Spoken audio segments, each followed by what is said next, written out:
বিকেল বেলায় বারান্দায় বসে গান শুনছিলাম। হঠাৎ করে প্লেলিস্টে থাকা একটি গান বেজে উঠলো, যেটা এক সময় আমার খুব পছন্দের গান ছিল। রোজকার ব্যস্ততায় ভুলেই গিয়েছিলাম যে এক সময় এই গানটা না শুনে আমার দিনটাই শুরু হতো না। একটু মুচকি হাসি দিয়ে গানটা শুনতে লাগলাম।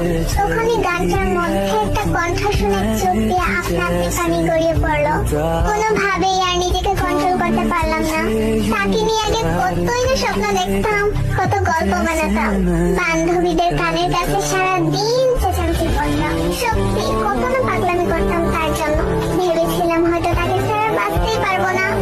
তার জন্য এত পাগলামো করা মানুষটাই আজ তাকে ছাড়া বেঁচে আছে, সুখে আছে। কিন্তু যত সুখী থাকি না কেন,